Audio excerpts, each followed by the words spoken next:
Hello friends, எல்லாரும் எப்படி இருக்கீங்க? இன்னைக்கு நம்ம வீடியோல நாம முட்டையை வச்சு சமோசா செய்ய போறோம். இதுவரைக்கும் நம்ம உருளைக்கிழங்கு வச்சு சமோசா பண்ணிருப்போம், வெங்காயத்தை வச்சு சமோசா பண்ணிருப்போம். கொஞ்சம் வித்தியாசமா இன்னைக்கு நம்ம முட்டையை வச்சு சமோசா செய்ய போறோம். நிறைய பேர் செஞ்சிருப்பீங்க, ஆனா மோஸ்ட்லி நிறைய பேருக்கு தெரியாது. இந்த வீடியோ பார்த்துட்டு நீங்களும் உங்களுடைய வீட்ல முட்டை சமோசா செஞ்சு பாருங்க. கண்டிப்பா எல்லாருக்கும் ரொம்ப பிடிக்கும்.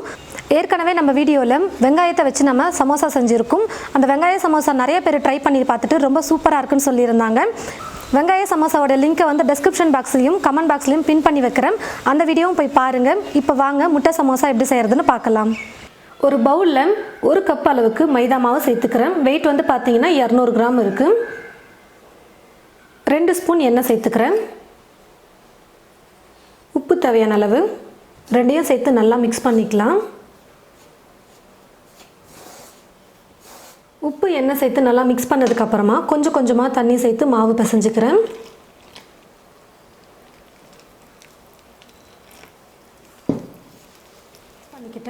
கொஞ்சம் கொஞ்சமாக தண்ணி சேர்த்து மாவை மிக்ஸ் பண்ணி எடுத்துக்கிட்டேன். கொஞ்சம் சாஃப்டாக இருக்கிற மாதிரி மிக்ஸ் பண்ணிக்கோங்க. ரொம்ப இலக்கமாக இருக்கக்கூடாது. ஒரு அரை ஸ்பூன் எண்ணெய் எடுத்துக்கிட்டு மாவு மேலே ஃபுல்லாக தடவி விட்டுக்கலாம். மாவு நல்லா ஒரு அரை மணி நேரத்துக்கு ஊறட்டும். முட்டையை வேக வச்சு எடுக்கிறதுக்குள்ளே வெங்காயம், கொத்தமல்லி, பச்சை மிளகாயெல்லாம் கட் பண்ணி எடுத்து வச்சுக்கிட்டேன். முட்டை நல்லா வெந்ததுக்கப்புறமா மேலே இருக்கிற ஓட்டை எடுத்து வச்சுக்கிட்டேன். இப்போது சின்ன சின்ன பீஸாக முட்டையை நம்ம கட் பண்ணி எடுத்துக்கலாம். நான் வந்து 6 முட்டையை வேக வச்சு எடுத்திருக்கேன்.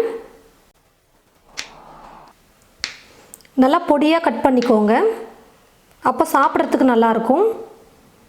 உங்களுக்கு இந்த மஞ்சள் கரு பிடிக்கலைன்னா நீங்கள் எடுத்து வச்சுட்டு வெறும் வெள்ளை மட்டும் எடுத்துக்கலாம். எடுத்திருந்த 6 முட்டையும் நான் வந்து சின்ன சின்னதாக கட் பண்ணி எடுத்துக்கிட்டேன். ஸ்டவ்வை பற்ற வச்சுக்கிட்டு ஸ்டவ் மேலே ஒரு கடாய் வச்சுருக்கேன். கடாய் நல்லா சூடேறினதும் எண்ணெய் கொஞ்சமாக சேர்த்துக்கிறேன். எண்ணெய் நல்லா காஞ்சதுக்கப்புறமா வெங்காயம், பச்சை மிளகாய் சேர்த்துக்க போகிறேன். மீடியம் சைஸில் இருக்கிற மாதிரி 2 வெங்காயம் எடுத்து கட் பண்ணி வச்சுருக்கேன். ஒரு பெரிய பச்சை மிளகாவை எடுத்து பொடியாக கட் பண்ணி வச்சுருக்கேன். இப்போ இது ரெண்டையும் சேர்த்துக்கிறேன்.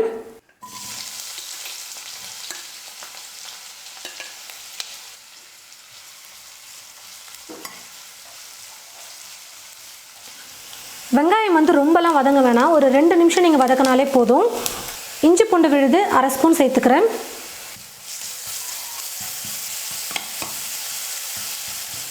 இஞ்சி பூண்டு விழுது சேர்த்து 1 நிமிஷம் நல்லா வதக்குனதுக்கப்புறமா மசாலாலாம் சேர்த்துக்கலாம்.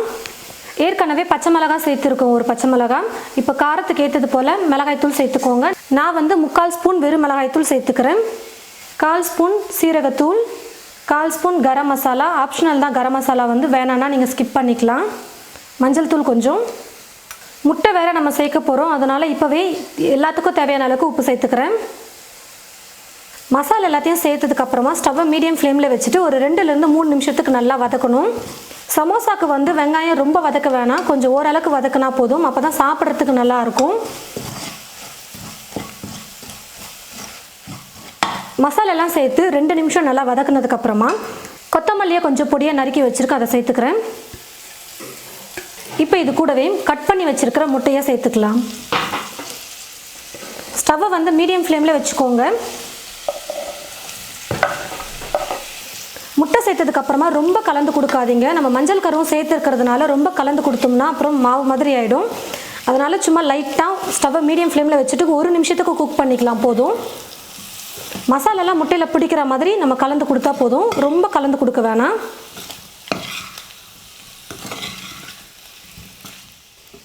முட்டையை சேர்த்ததுக்கப்புறமா 1 நிமிஷம் நல்லா நான் குக் பண்ணிக்கிட்டேன். இப்போ ஸ்டவ் ஆஃப் பண்ணிக்கிறேன். நான் வந்து வெங்காயம் வந்து கொஞ்சம் கம்மியாக தான் சேர்த்துருக்கேன். நீங்கள் முட்டை மாதிரியே வெங்காயமும் அதிகமாக இருக்கணும் அப்படின்னு நினச்சிங்கன்னா எக்ஸ்ட்ரா 1 வெங்காயம் இல்லை 2 வெங்காயம் சேர்த்துக்கலாம். நான் வந்து முட்டையோட ஃப்ளேவர் அதிகமாக இருக்கணுன்றதுனால வெங்காயத்தை கொஞ்சம் கம்மி பண்ணிக்கிட்டேன். பிசைஞ்சு வச்சுருக்கிற மாவை நல்லா ஒரு முறை பிசைஞ்சிக்கிட்டு சின்ன சின்ன உருண்டைகளாக செஞ்சு நம்ம சப்பாத்தி போல் தேய்ச்சிக்கலாம். சப்பாத்தியோட மெல்லிஸாக தேய்க்கணும், நம்ம நல்லா பேப்பர் மாதிரி இருக்கணும். சமோசா ஷீட் வந்து கொஞ்சமாக மாவு போட்டுக்கிட்டு ஒட்டாமல் நல்லா மெல்லிஸாக தேய்ச்சி எடுத்துக்கலாம்.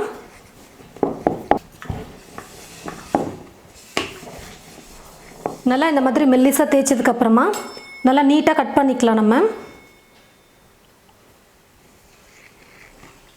இப்போ இந்த மாவை திரும்ப உருண்டை பண்ணி நம்ம இன்னொரு முறை தேய்க்கும் போது தேய்ச்சிக்கலாம்.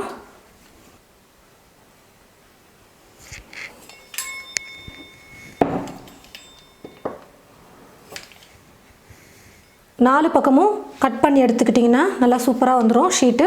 நல்லா மெல்லிஸாக தேய்ச்சிருக்கேன் பாருங்கள், நான் ரொம்ப மெல்லிஸாக தேய்ச்சிருக்கேன். அப்போ தான் எண்ணெயில் போடும்போது நல்லா வேகும், நல்லா கிறிஸ்பியாகவும் வரும். அதனால் முடிஞ்ச அளவுக்கு நல்லா மெல்லிஸாக தேய்ச்சி எடுத்துக்கோங்க. இதே மாதிரி ரெடி பண்ணி ஒரு பிளேட்டில் எடுத்து வச்சுக்கலாம் எல்லாத்தையும். இந்த மாதிரி மாவை நல்லா மெல்லிஸாக ரவுண்டாக தேய்ச்சதுக்கப்புறமா இப்படி கட் பண்ணிக்கோங்க 2ஆ.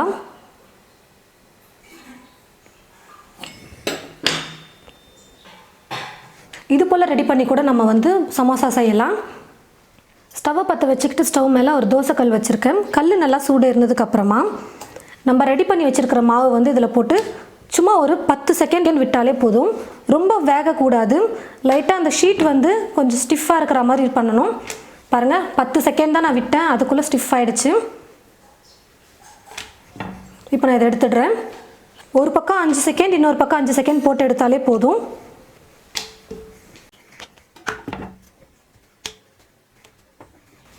இதே போல் தேய்ச்சி வச்சுருக்கிற எல்லா மாவையுமே நம்ம தோசைக்கல்லில் போட்டு ஷீட் வந்து ரெடி பண்ணி எடுத்துக்கலாம்.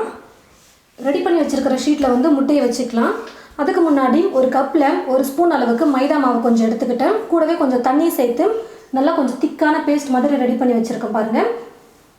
இப்போ இந்த ஷீட்டை எடுத்துக்கிட்டு நம்ம சமோசா செய்ய ஆரம்பிச்சிடலாம்.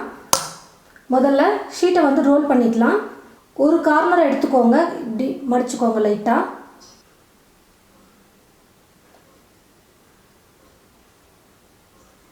ரொம்ப ஈஸி தான். ஒரு 2 முறை நீங்கள் மடித்து பார்த்தீங்கன்னா உங்களுக்கு ஈஸியாக வந்துடும். இப்போ வந்து இந்த ஷீட்டை வந்து நல்லா இப்படி கொஞ்சம் விரித்து வச்சுக்கோங்க, உங்களுக்கு கம்ஃபர்டபுளாக இருக்கிற மாதிரி. இந்த கார்னருக்கு வர மாதிரி, ஏன்னா இப்படி நம்ம மடிக்கணும்.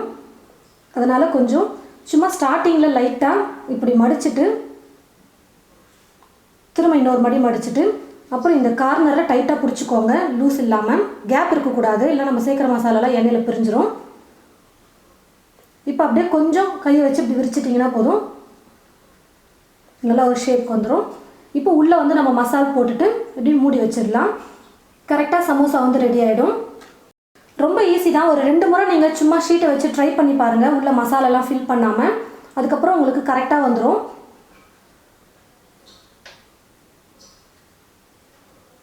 ஆனால் முக்கியமாக இந்த கேப் வந்து விழக்கூடாது, நல்லா டைட்டாக போட்டுக்கோங்க. அப்போ தான் ஃபில் பண்ணுற மசாலா வந்து வெளியில் வராமல் இருக்கும். இப்போ இந்த இடத்துல நம்ம ரெடி பண்ணியிருக்கிற இந்த மைதா பேஸ்ட்டை வந்து நல்லா அப்ளை பண்ணிவிட்டு ஒட்டிக்கலாம்.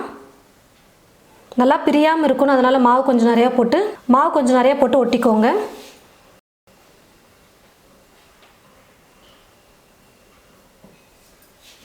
ஃபஸ்ட்டு இந்த சின்ன துண்டு ஒட்டிக்கலாம், அதுக்கப்புறம் இந்த பெருசு ஃபுல்லாக மாவு அப்ளை பண்ணிவிட்டு நல்லா டைட்டாக இழுத்து போட்டு ஒட்டுங்க. இந்த கேப்லாம் இருக்கக்கூடாது.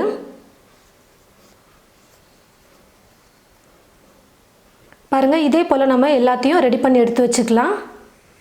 இந்த இடத்துல நல்லா டைட்டாக நீங்கள் பிடிச்சிக்கிட்டு நீங்கள் திருப்புங்க, கொஞ்சம் கூட கேப் இருக்கக்கூடாது. பாருங்கள், இப்போ உங்களுக்கு ஷீட் ரெடி ஆகிடுச்சு. கொஞ்சம் அகலமாக படுத்திக்கோங்க, இந்த இடத்துக்கு இந்த முனை வரா மாதிரி கொஞ்சம் அகலப்படுத்திக்கோங்க.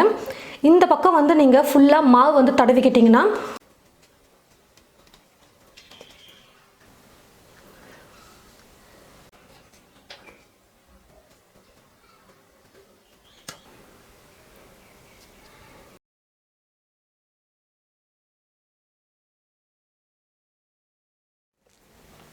இந்த மாதிரி நீங்கள் கட் பண்ணி எடுத்துக்கிட்டப்போ ரொம்ப ஈஸியாக இருக்கும். இது பார்த்திங்கன்னா இப்படி ஒரு மடிப்பு, இப்படி ஒரு மடிப்பு, அவ்வளோதான். ஈஸியாக முடிஞ்சிருச்சு பாருங்கள். இப்போ இதுக்குள்ளே நம்ம வந்து உருளைக்கிழங்கு போட்டுக்கலாம். ஆனால் இந்த இடத்துல வந்து நீங்கள் பேஸ்ட் அப்ளை பண்ணிக்கணும், அப்போ தான் பிரியாமல் இருக்கும். இப்போ இதை இப்படி மடித்ததுக்கப்புறமா இந்த இடத்துல வந்து பேஸ்ட் அப்ளை பண்ணிக்கோங்க.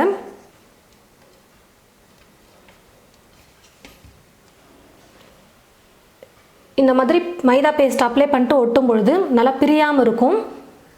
இது பார்க்க ரொம்பவே ஈஸியாக இருக்கும் உங்களுக்கு செய்யறதுக்கு. இந்த மாதிரி கூட நீங்கள் ட்ரை பண்ணி பாருங்கள். ஒரு 3/4 பாகத்துக்கு போட்டதுக்கப்புறமா இந்த இடத்துல மைதா பேஸ்ட் போட்டு நம்ம அப்ளை பண்ணிக்கலாம். இங்கேயும் நீங்கள் அப்ளை பண்ணிக்கோங்க. ஃபுல்லாக எல்லா பக்கமும் மைதா பேஸ்ட்டை வந்து நல்லா அப்ளை பண்ணிவிட்டு நம்ம ப்ரெஸ் பண்ணிக்கணும்.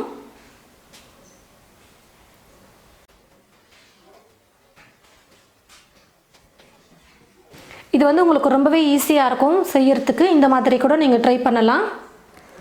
கடாயில் எண்ணெய் ஊற்றி வச்சுட்டேன். எண்ணெய் வந்து நல்லா காஞ்சிருச்சு. பாருங்கள், நான் வந்து சமோசா வந்து ரெடி பண்ணி வச்சுருக்கேன். இப்போ இது வந்து எண்ணெயில் போட்டுக்கலாம். இந்த மாதிரி ரெடி பண்ண பாருங்கள். பாதியாக கட் பண்ணிவிட்டு அந்த சமோசாவையும் போட்டுக்கிறேன்.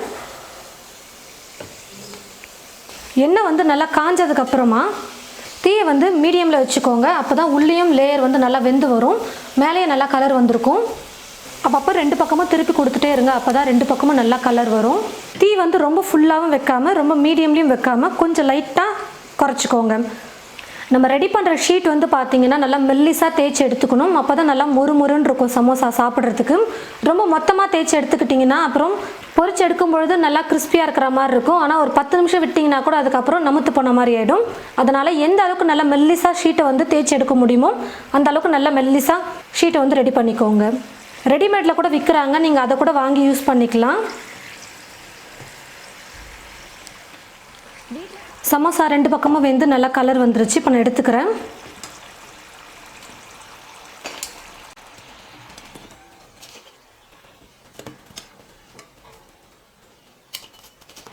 இதே போல் ரெடி பண்ணி வச்சுருக்கிற எல்லா சமோசாவையும் நம்ம எண்ணெயில் போட்டு பொரிச்சு எடுத்துக்கலாம். பாருங்கள் ஃப்ரெண்ட்ஸ், முட்டையை வச்சு நம்ம சமோசா ரெடி பண்ணிட்டோம். ரொம்ப டேஸ்டியாக இருக்கும். எப்போவுமே நம்ம உருளைக்கிழங்கு சமோசா, வெங்காய சமோசா தான் செஞ்சுருப்போம். முட்டையை வச்சு அதிகமாக நிறைய பேர் ட்ரை பண்ணியிருக்க மாட்டீங்க. கண்டிப்பாக இந்த மாதிரி முட்டையை வச்சு ட்ரை பண்ணி பாருங்கள். எல்லாருக்குமே ரொம்ப பிடிக்கும். சமோசா ரொம்பவே சூப்பராக வந்திருக்கு. உள்ள மசாலாலாம் வந்து பார்த்திங்கன்னா நல்லா இருக்குது. நல்லா சூடாக இது போல் செஞ்சு கொடுத்தீங்கன்னா வீட்டில் ஈவினிங் டைமில் சாப்பிட்றதுக்கு ரொம்ப சூப்பராக இருக்கும். உள்ளே நம்ம இஞ்சி பூண்டு வெங்காயம் அதெல்லாம் சேர்த்துருக்கிறதுனால மசால் வந்து ரொம்ப சூப்பராக டேஸ்டியாக இருக்கும். முட்டை சேர்த்து சமோசா நீங்களும் செஞ்சு பார்த்துட்டு எப்படி இருக்குன்னு மறக்காமல் கமெண்ட் பாக்ஸில் வந்து கமெண்ட் பண்ணுங்கள். இந்த வீடியோவை மற்றவங்களுக்கும் ஷேர் பண்ணுங்கள். இது போல் நிறைய ரெசிபீஸ் பார்க்க தமிழ் ஃபுட் மசாலா சேனலை மறக்காமல் சப்ஸ்கிரைப் பண்ணிக்கோங்க. கூடவே பக்கத்தில் இருக்கிற பெல் ஐக்கானை கிளிக் பண்ண மறந்துடாதீங்க. தேங்க்யூ.